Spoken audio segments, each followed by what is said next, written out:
Je passe tout de suite aux hommages et en premier lieu, donc hommage à Jean-Claude Husson, membre fondateur de l'Académie, membre honoraire de la sécurité, ancien président directeur général d'Alcatel Space, qui est décédé le 28 avril 2021. Et c'est Philippe Couillard qui rend cet hommage en présence de la famille, de son fils. Jean-Claude Husson nous a quittés à l'âge de 83 ans le 28 avril 2021. Il était né en 1937 en Tunisie. Il était entré à l'école polytechnique en 1957. À sa sortie, il a suivi un parcours atypique. Il a commencé par une année à l'école d'application des officiers de marine, puis il a débuté sa carrière au service central hydrographique de la marine. Aujourd'hui, cela s'appelle le CHOM, Service hydrographique et océanique de la marine. Jean-Claude a toujours été très fier de son parcours au CHOM. En 1965, en revenant d'un long séjour à Madagascar, André Lebeau, qui avait fait durant son service militaire de la cartographie marine et avait croisé Jean-Claude Husson, lui a proposé de le rejoindre au CNES. C'est l'année suivante qu'il est entré à l'Agence spatiale française et a pris en charge les programmes de géodésie spatiale. D'où ont découlé les premiers satellites français, Diapason en 1966 et les deux Diadèmes en 1967. Il a débuté la coopération avec l'URSS par l'envoi sur la Lune de réflecteurs laser fabriqués par Sud Aviation à Cannes.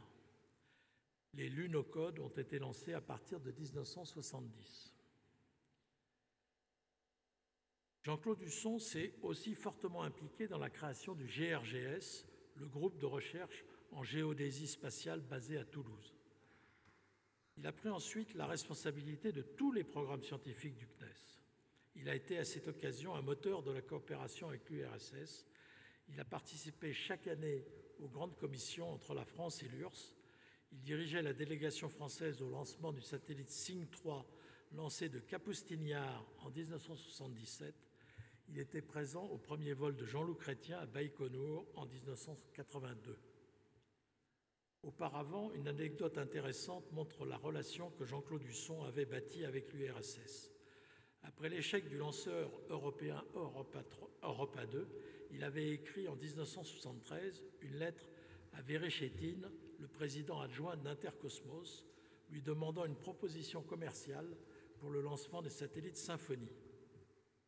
Le prix qu'il avait obtenu était 10% inférieur à celui des Américains avec Thor Delta, et les Soviétiques avaient démontré en 1974 que leur lanceur Proton était capable de livrer en orbite géostationnaire.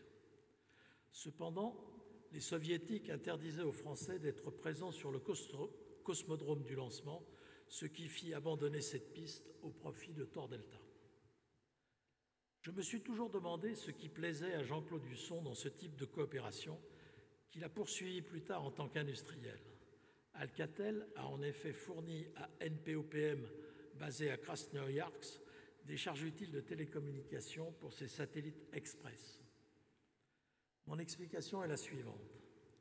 Jean-Claude, d'un naturel plutôt timide, n'aimait pas parler anglais. Mais avec les Soviétiques, tout se passait au travers d'interprètes. Cela donne du temps pour réfléchir entre les interventions et oblige à être synthétique et clair à chaque intervention. Je pense qu'il se sentait bien plus à l'aise dans ce jeu-là et même qu'il y excellait. En 1976, Jean-Claude Husson est nommé directeur du Centre spatial de Toulouse. Il a alors la gestion d'un grand centre avec beaucoup de personnel. Il est resté à ce poste jusqu'en 1985 et a vu se développer les programmes Argos, Télécom 1 en coopération avec la Direction générale des télécoms, TVSAT TDF1 avec TDF en France et en coopération industrielle entre MBB et Aérospatiale, et bien sûr le satellite Spot1 lancé un an après son départ. C'est à cette période que j'ai travaillé sous ses ordres et je dois avouer que nous nous sommes toujours bien entendus malgré nos personnalités différentes. Il a quitté le CNES à fin 1985 et a commencé par rejoindre notre confrère Yves Sillard à l'IFREMER, Institut français de recherche pour l'exploitation de la mer. Il n'y est pas resté longtemps, moins d'1 an. En octobre 1986, il avait rejoint Alcatel Space et en 1994, il en devenait le président-directeur général.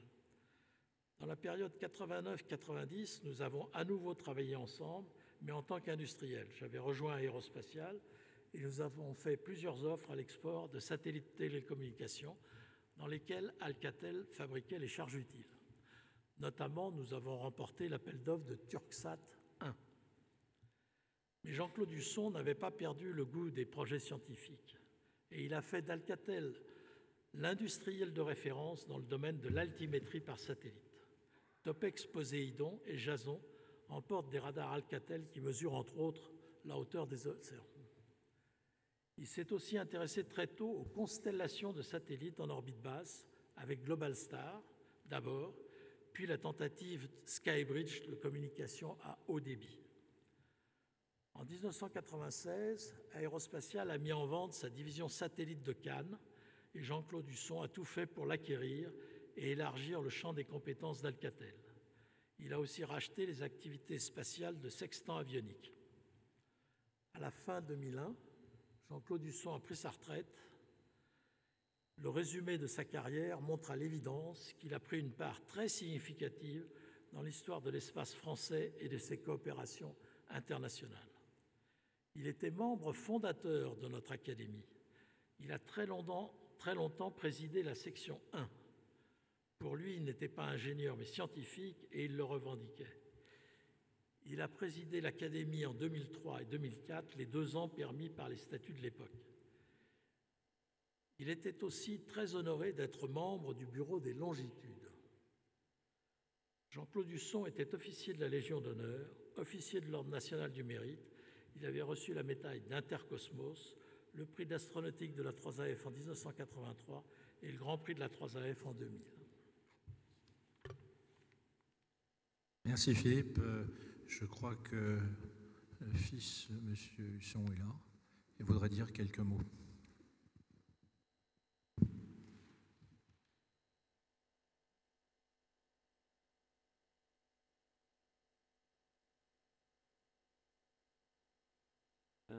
Bonjour à tous. J'ai juste un mot à dire, 30 secondes. De la part de ma famille, je voudrais remercier toute la communauté spatiale, les gens du CNES, les gens de Thales Alenia Space, de la gentillesse et de tous les témoignages d'affection qu'ils nous ont apportés depuis le décès de mon père le 28 avril dernier. Merci à tous, merci à cette communauté formidable de passionnés que mon père aimait tant. Voilà, merci à M. Couillard de ces mots adorables. Merci à toute l'équipe, merci à Martine, merci à Jean-Claude Dardelé. Et voilà, et ce que je voulais vous dire, c'est juste ça et dire que c'était un père formidable. Et non, je vais oublier quelque chose. Et je voudrais remercier particulièrement aussi Madame Pascale Souris, qui prit la succession de mon père et qui est aujourd'hui vice-présidente du groupe Thales, comme vous le savez tous, et qui nous a beaucoup accompagnés depuis le mois d'avril. Merci.